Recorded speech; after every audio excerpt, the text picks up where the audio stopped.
നിങ്ങളുടെ എല്ലാവരും വീട്ടിൽ ഇതുപോലത്തെ ഒരു പാത്രം തീർച്ചയായിട്ടും കാണും. അപ്പോൾ ആദ്യമായിട്ട് ഡിസ്ക്ലൈമറായിട്ട് പറയട്ടെ, ഞാൻ ഇത് വെച്ചിട്ട് ക്രാഫ്റ്റ് ചെയ്യുന്ന ഒരു വീഡിയോ ഷൂട്ട് ചെയ്ത് വെച്ചിട്ടുണ്ടായിരുന്നു. ഇൻറ്റേർണൽ സ്പേസ് കൂടിയപ്പോഴത്തേക്ക് ഞാൻ അറിയാതെ ഈ വീഡിയോസ് എല്ലാം ഡിലീറ്റ് ചെയ്തു.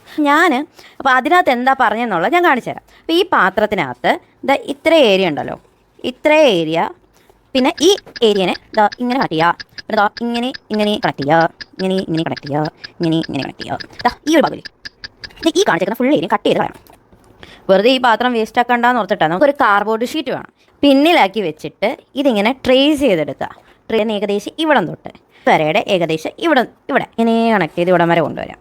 അപ്പം ഇതെടുത്ത് മാറ്റുമ്പോഴത്തേക്കും നമുക്ക് ഈ 2 എൻഡ് കിട്ടും. നമ്മൾക്കൊരു സ്കെയിൽ കറക്റ്റ് നീളം ഇങ്ങനെ കണക്ട് ചെയ്യുക.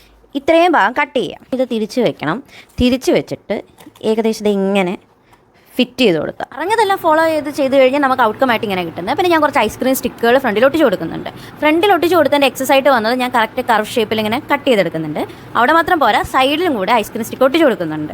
അത് കഴിഞ്ഞിട്ട് ഫെവിക്കോളും വെള്ളവും കൂടെ ചേർത്തിട്ടുള്ള മിശ്രിതം വെച്ചിട്ട് ടിഷ്യൂ പേപ്പർ വെച്ച് ഫുള്ള് കവർ ചെയ്തെടുക്കുന്നുണ്ട്. ഇങ്ങനെ ചെയ്തില്ലെങ്കിൽ എനിക്കൊരു സമാധാനം കിട്ടത്തില്ല. കാരണം എന്ന് വെച്ചാൽ ഒരു ടെക്സ്ചർ അവിടെ ക്രിയേറ്റ് ചെയ്യുന്നുണ്ട്. ഈവൻ ദോ അതൊരു മെനക്കെട്ട പരിപാടിയാണെങ്കിലും അങ്ങനെ ഫുള്ള് കവർ ചെയ്ത് ഉണക്കി പെയിൻറ്റ് അടിച്ചെടുത്തിട്ടുണ്ട്. ഇനി എൻ്റെ കയ്യിലൊരു ത്രെഡ് ഉണ്ട്, ഞാൻ ആ ഹാൻഡിൽ ജസ്റ്റ് ഒന്ന് ചുറ്റി കൊടുക്കുന്നുണ്ട്. നമ്മുടെ സംഭവം ഇവിടെ സെറ്റ് ആയിട്ടുണ്ട്. കുറച്ച് ഇലയൊക്കെ വെച്ച് ഞാൻ ഡെക്കറേറ്റ് ചെയ്തിട്ടുണ്ട്. ഈ ക്രാഫ്റ്റ് നിങ്ങൾക്ക് ഇഷ്ടമായ ലൈക്ക് ചെയ്യുക, ഷെയർ ചെയ്യുക, സബ്സ്ക്രൈബ് ചെയ്യുക, സപ്പോർട്ട് ചെയ്യുക.